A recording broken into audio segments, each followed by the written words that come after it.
A lot of people try to establish new habits in the new year. Maybe they join a gym, try to get more sleep, start a new hobby. Sometimes they try an increasingly popular trend, dry January. Every year, this is something I hear about from my friends. Some of them try it and say they actually do feel different when they give up alcohol. They sleep better, they have more energy.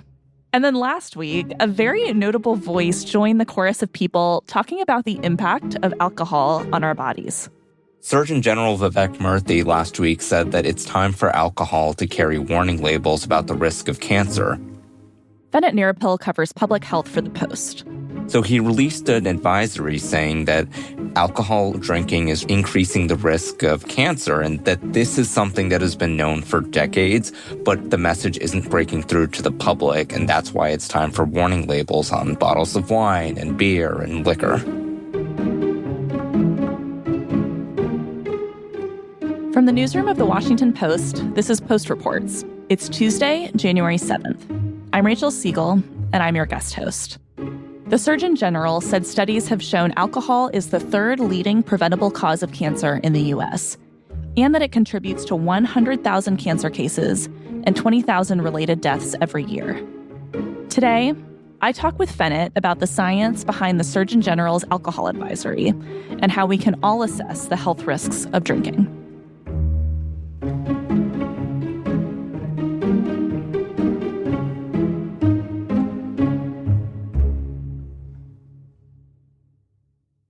Bennett, what is the science behind this? Can you walk us through this advisory, the risks that it noted, and the science justification behind it?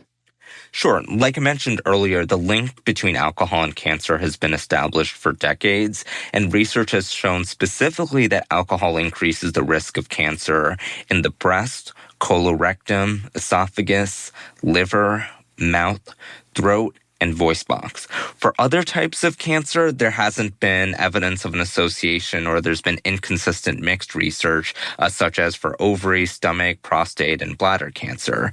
And this is an issue that public health authorities have raised awareness and raised alarms about before. The National Toxicology Program, which is part of the U.S. government in 2000, listed alcoholic beverages as a carcinogen. And an agency of the World Health Organization did this going back to 1987. Bennett, how exactly does drinking cause cancer? I'm going to spare you some of the really in-the-weeds biological talk. But basically, alcohol can trigger cancer because as your body breaks it down, you can have damage to your DNA. And when there's damage to your DNA, that can affect how your cells replicate and increase the risk of cancerous tumors. And researchers have also found that drinking alcohol can even alter your hormonal levels. And that can lead to issues like breast cancer when an increase in estrogen is affecting how the cells in your breast are multiplying and are growing. And then another factor is that alcohol can also alter the cells in your mouth and your throat, and that makes it easier to absorb other carcinogens such as tobacco smoke. So you may only smoke cigarettes when you've been having drinks at the bar, and you step out of the bar and you start smoking because you've pounded back a few drinks. That's the kind of situation where alcohol can have more of an indirect effect with cancer, where because you've been drinking, you're more primed for other sources of cancer-causing chemicals or substances. And then how much more prone are people who drink to these kinds of cancers? So this is a tricky question to answer, but I think big picture, the easiest way of looking at it is that the risk of cancer just goes up with the more that you drink. And the Surgeon General says that the risk of some cancers, specifically breast, throat, and mouth, increases even with one or fewer drinks a day. And that can be a fairly small increase in risk, but what experts and researchers have found is that the risk can increase the more and more someone is drinking. And so, my understanding is that some of this research has existed for years. Why then did this recommendation just come out last week? We haven't gotten a clear answer on why this report came out when it did. When the Surgeon General has been asked about this, he's been saying that the evidence has been building and it's getting to a point that people should know about it. We have to tell people what the data is telling us and has been telling us more and more firmly for years, which is that there's a causal link between alcohol consumption and cancer risk. But I'll also say that this isn't entirely surprising for Surgeon General advisories. Usually they are raising alarms and using their office to raise awareness about issues that science and research have established for a long time. So it's not unusual that the Surgeon General would be raising awareness about issues that scientists and doctors have been aware about for years. The job of the Surgeon General really is to be a bully pulpit for public health and to raise awareness about these kind of issues. It sounds like there are some echoes here to warning labels on cigarettes. When that first was proposed, it got a lot of pushback from tobacco companies. What has the alcohol industry's reaction been to this most recent advisory? Yeah, the reactions we've seen from the alcohol industry are somewhat surprising. We haven't seen the kind of usual aggressive response from industry groups when there are regulations proposed.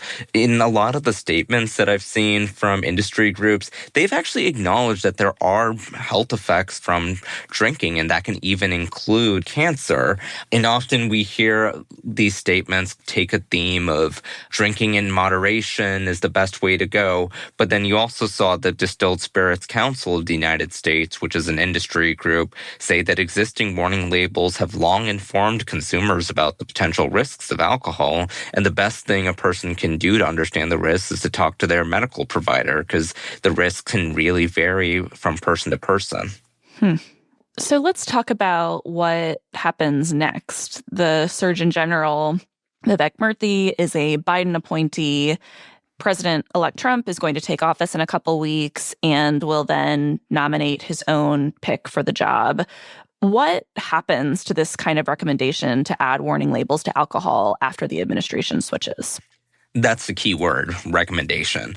Because the Surgeon General has limited power. They can't enact regulations or pass laws or anything like that. The power to add a warning label really lies within Congress. So Vivek Murthy is using his waning days of his office and the last days of having a bully pulpit to call on Congress to add this kind of warning label, but it's up to Congress on whether they want to follow through with this or not. And now Congress is going to be controlled by Republicans. And generally, Republicans have been a bit more hesitant about doing any sort of government mandate when it comes to public health. I haven't seen the leaders of Congress come out against this proposal or anything like that, and they've been pretty tied up with preventing a government shutdown and the incoming Trump administration and preparations for that. So I don't expect this to be at the top of their agenda. I did also explicitly ask the Trump transition team where they stand on Murthy's call for warning labels, and I didn't hear back. That said, we do know the incoming Trump administration is filled with people who don't drink and who have raised concerns about alcohol and the health consequences there. His choice for Surgeon General is Jeanette Neshawat. She's a family and emergency medicine physician, and she used to be a medical pundit on Fox News. She's raised concerns about alcohol generally in her role as a medical pundit. The World Health Organization put out a report that there's no safe or healthy amount of alcohol, despite previous information that has been put out in the past. So when you think about it, every time you take a break from alcohol, you're giving your organs a break, a breather, time to recover and restore. And Trump himself famously doesn't drink. Trump's family has said that his older brother, Fred Trump Jr., died because of complications of alcoholism when he was in his early 40s. And then Robert F. Kennedy Jr., who's Trump's choice to lead the Department of Health and Human Services, has also talked about being sober for decades and attending Alcohol Anonymous meetings. I mean, there is a difference between being sober and not drinking versus calling for warning labels and taking this kind of government action. But the broader point here is that this is an administration that has concerns about alcohol and drinking, so it'll be worth watching to see if they do, in fact, pick up the Surgeon General's call for warning labels. After the break, what to consider if you're thinking about changing your drinking habits. We'll be right back.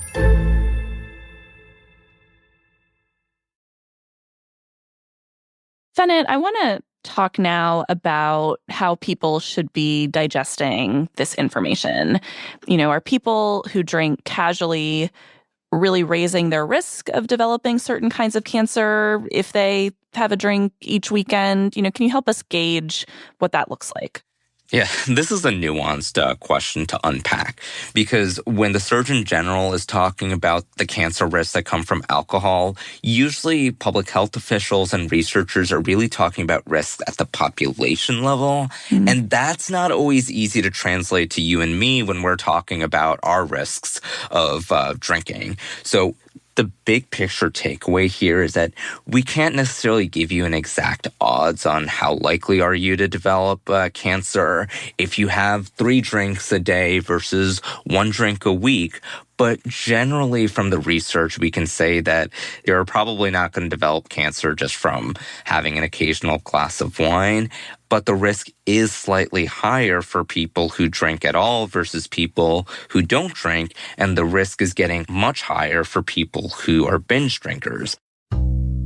One of the statistics that the Surgeon General has cited is that 5 in 100 additional women and 3 in 100 additional men will develop cancer by having 2 drinks a day compared to those who have less than 1 drink a week. But again, that kind of statistic is looking at the population level. It's not an individual risk. So that doesn't mean that you have a 5% risk of cancer because you're drinking twice a day. But what we can take away from statistics like that is that there is an increase in risk. And so what does this actually mean when a doctor is talking to a patient about their cancer risk? I think what I heard when I was talking to doctors and researchers about this is one of the best practical uses of this kind of information is to tell people to be especially mindful about their drinking when you have other cancer risk factors. So if you have a family history of cancer, if you are smoking, and if you're not getting much exercise, you're already at an elevated risk of cancer. And drinking is the kind of thing that if you're willing to scale back on it, that can reduce your already elevated risk. But just to help me understand, does cutting down on your drinking then actually reduce your risk? It is an open scientific question how much people can lower their cancer risk by drinking less. There has been research that suggests that cutting back on your drinking or going sober can decrease your risk of oral or esophageal cancer. But more research needs to be done to find out whether that also happens with other types of cancer. Because what we're trying to figure out is whether the damage is already done after all the drinking that you did and whether that increased risk of cancer can really be reversed. We see something similar with the smoking and the risks of cancer from smoking, where generally people are going to lower their risk of cancer by quitting smoking, but people can still end up developing a cancer because of their smoking habits from decades ago. Fennett, I also feel like there's this statistic somewhere in the back of my mind related to, drinking a glass of red wine every day can be good for your heart. Where do those studies stand in the wake of this announcement, and how should we be thinking about those two? So the flip side of us talking about the risk of cancer from drinking alcohol is that there's also been research suggesting that alcohol can have some positive health effects too. I will say that stat about how, a glass of red wine a day can be positive for your heart because of antioxidants. It's a bit controversial, and some of the health experts that we interviewed said that the evidence has been growing weaker about the health benefits of alcohol, and there has been more of a scientific debate here. But I also interviewed a doctor who specializes in the risks of breast cancer, and one of the points that he was making to me is even if you take that kind of research at face value, otherwise healthy young women are at low risk of heart disease and heart attacks anyway.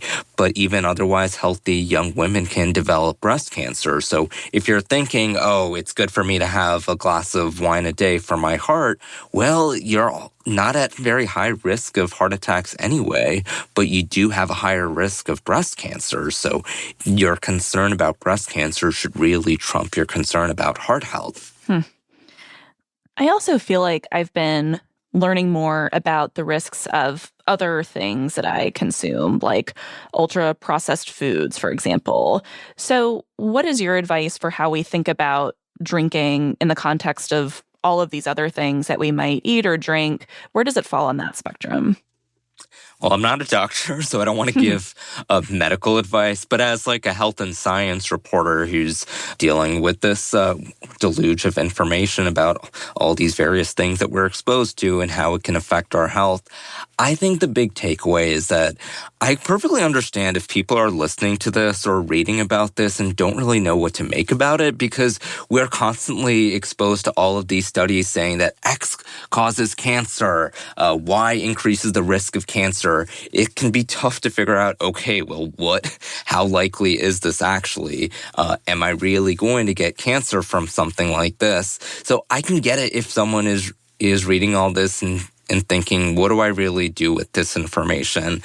I think the best way of looking at it is that we know that alcohol can have negative health consequences, and cancer is among those. So if you're trying to make your health decisions about whether you should drink or not or how much you should drink, cancer is just one of those factors to consider when you're also thinking about the other negative health effects of alcohol, from weight gain to addiction to neurological impairments. Fennett, if we were to step back a bit, what kind of impact do these kinds of advisories actually have on the public? Are you expecting this to make waves for a little while, but then sort of fade away? Or do you think that there will be a real reduction in drinking rates across this broader population? It really depends on what happens next. If the Trump administration is going to pick up the mantle of alcohol and cancer, or if Congress is going to actually take this issue up, that's going to decide whether or not this issue really stays on the public radar. Surgeon generals put out advisories all the time. Earlier in the Biden administration, the Surgeon General put out an advisory about loneliness posing a public health threat and about gun violence being a public health issue. I don't know to what degree people are still talking about that issue. I haven't seen Congress really championing loneliness, for example, but I do think it's fair to say that loneliness has entered the public discourse as a public health issue more because the Surgeon General picked this up as a major public health issue. So it's difficult to say whether or not adding the risk of cancer to a warning label is going to give more people pause in deciding whether or not to buy that bottle of wine. But it is a kind of a public health issue that would be thoroughly studied and where you would see a lot of research and studies underway to see if it really does make a dent on alcohol consumption and, more importantly, on cancer incidence. Bennett, thank you so much for helping us understand all of this. Of course, happy to. Bennett Nirapil is a public health reporter for The Post.